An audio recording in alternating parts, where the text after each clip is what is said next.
The room was thick with warmth and secrecy. The scent of fading perfume lingered in the air, mingling with the quiet hum of the city beyond the window. I lay there, tangled in the sheets, my body still pulsing with the echoes of what had just transpired. Then my phone buzzed. The sound sent a jolt through me. I hesitated before reaching for it, already knowing what I'd see. My heart pounded as I turned the screen toward me. "Where are you?" "I'm waiting." My husband. Guilt pressed against my chest, heavy and unrelenting. Beside me, Ken shifted lazily, his hand tracing slow, deliberate circles along my back. His voice was calm, laced with quiet amusement. "Again?" I didn't answer. What was there to say? That I hated myself for this? That I promised every time would be the last? That I had perfected my excuses so well, even I almost believed them? Ken smirked, tilting my chin so our eyes met. His lips hovered close, teasing. "You should stay." I exhaled sharply, steadying myself. "I can't." But I didn't move, not yet. Not until I felt his fingers skim lower. Not until his lips brushed against my neck, sending a shiver down my spine. Not until I realized I was dangerously close to surrendering again. I forced myself to sit up, wrapping the sheet around me. The room suddenly felt colder. I swung my legs over the side of the bed, staring at the floor as if it held the answers I refused to face. "You always leave," Ken murmured behind me. "But you always come back." I hesitated, my fingers tightening around the silk of my dress. A bitter smile ghosted across my lips. "Maybe one day I won't." Ken chuckled, low and knowing. "You will." The ride home felt longer than usual. The city lights blurred past, each one a reminder of the life I was returning to, the husband who was waiting, the lies I had to tell. And the worst part? I wasn't sure which life, the real one or the secret one, felt more like the lie. Pulling into the driveway, I sat there for a moment, gripping the steering wheel as if it could anchor me. My heartbeat had slowed, but the guilt hadn't faded. It never did.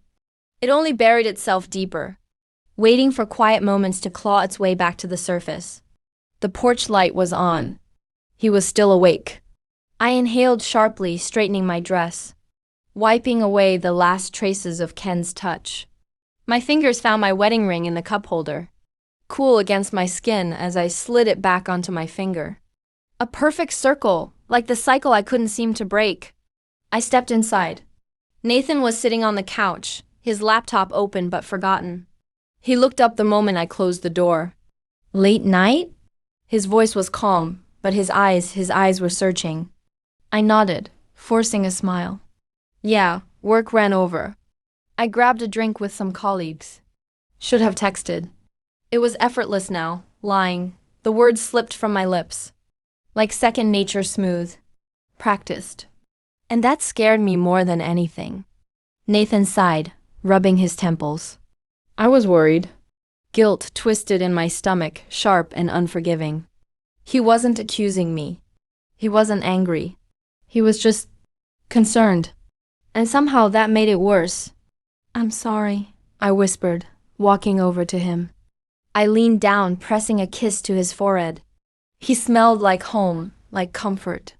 Stability, things I should have cherished, but had somehow learned to betray. He smiled up at me, tired but warm. "Come to bed." I nodded. "Just let me freshen up first." I locked the bathroom door behind me, my reflection staring back at me from the mirror. The weight of my choices was etched into my face. I turned on the sink, letting cold water rush over my hands as if I could wash away what I had done.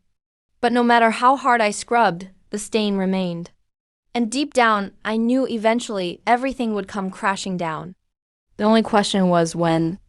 I told myself it was over, that I wouldn't see Ken again, that I would stop before it was too late.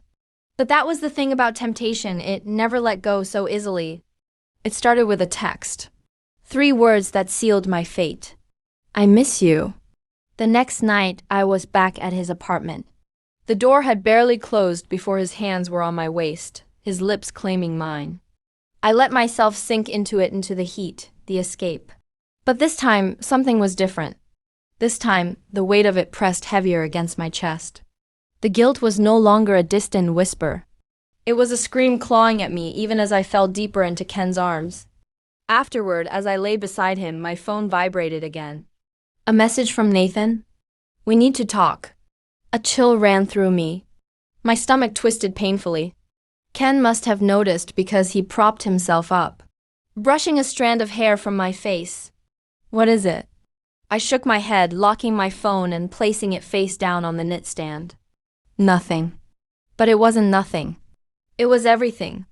The drive home felt different this time, heavier. The city blurred past as Nathan's message echoed in my head. We need to talk. Had he found out? Had I left something behind? A scent, a trace, a change in my routine. Guilt had a way of shifting things, how I kissed him, how I spoke, how I touched him. Maybe he had noticed. By the time I pulled into the driveway, my pulse was hammering in my ears. The house was dark, except for the faint glow from the living room. He was waiting. I stepped inside.